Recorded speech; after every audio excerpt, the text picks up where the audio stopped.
यह कहानी एक पारिवारिक ड्रामा है जिसमें सस्पेंस, इमोशन और महिला सशक्तिकरण का मेल है।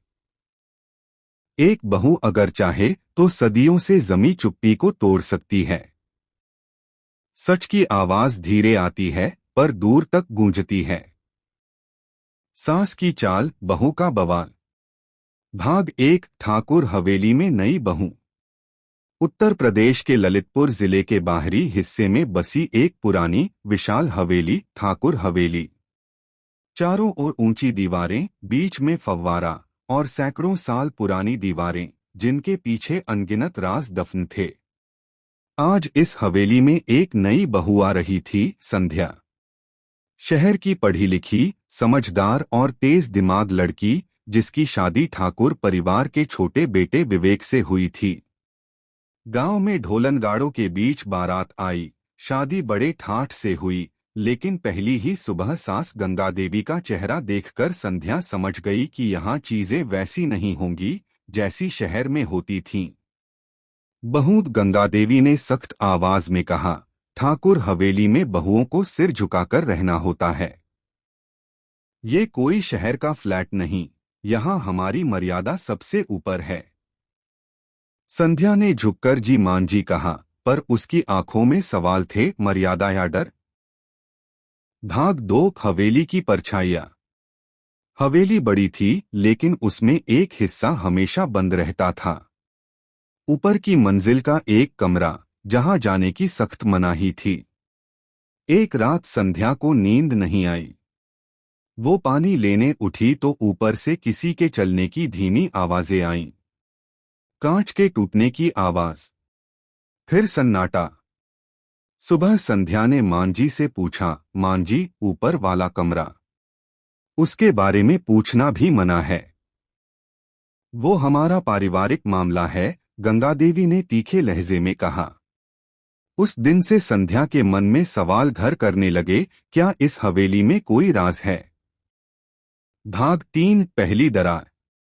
कुछ दिन बाद संध्या की ननद मीनाक्षी घर आई।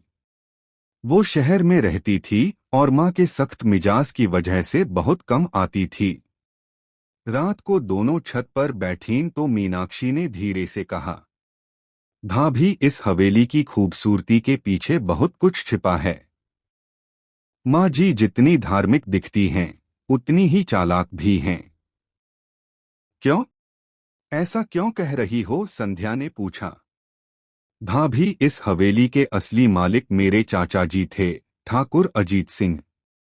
लेकिन एक रात वो अचानक दिल का दौरा कहकर चल बसे।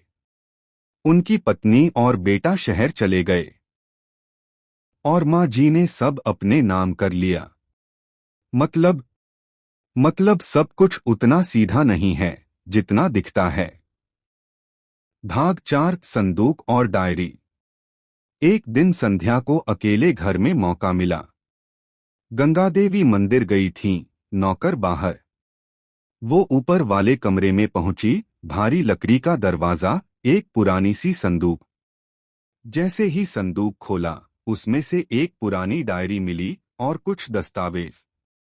डायरी में लिखा था, मैं अजीत सिंह, ठाकुर हवेली का उत्तराधिकारी, जानता हूं कि मेरी जान को खतरा है।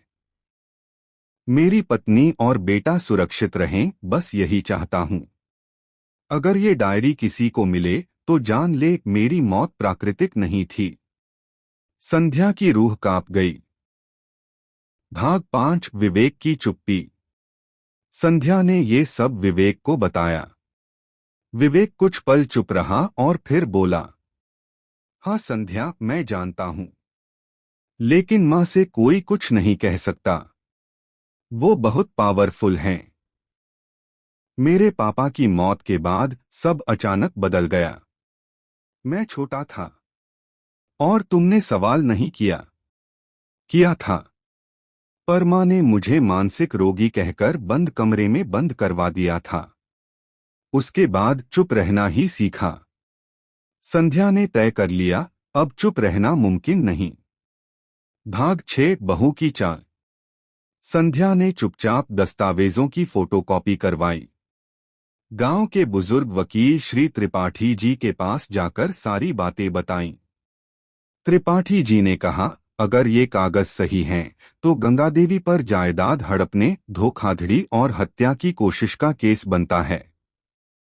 संध्या बोली, मैं अदालत में नहीं, पंचायत में सच रखूंगी, ताकि गांव भी देखे कि सास की चाल क्या होती है और बहू का बवाल कैसे उठता है। भाग 7, पंचायत का दिन। गांव के मंदिर में पंचायत बुलाई गई। गंगा देवी को बुलाया गया। त्रिपाठी जी ने दस्तावेज और डायरी पढ़ी। गंगा देवी जी, क्या आप मानती हैं कि आपके देवर ठाकुर अजीत सिंह की मौत संदिग्ध थी? गंगा देवी सख्ती से बोली, ये सब बकवास है। एक बहू क्या तय करेगी? संध्या ने सबके सामने कहा, मैं इस हवेली की बहू हूं, लेकिन अगर सच छुपाया गया है तो मैं बेटी बनकर इसे उजागर करूंगी। भीड़ में अजीत सिंह की पत्नी और उनका बेटा भी मौजूद थे, जिन्हें संध्या ने शहर से बुलाया था। भीड़ चौंक गई। गंगा देवी के चेहरे से रंग उड़ गया। भाग 8, पर्दाफाश। त्रिपाठी जी ने कागज दिखाए, जिन पर अजीत सिंह के दस्तखत थे। एक मेडिकल रिपोर्ट भी, जिसमें जहर के संकेत थे। गंगा देवी बड़बड़ाने लगी, मैंने ये सब इस हवेली को बचाने के लिए किया। वो अजीत हवेली को दान करना चाहता था।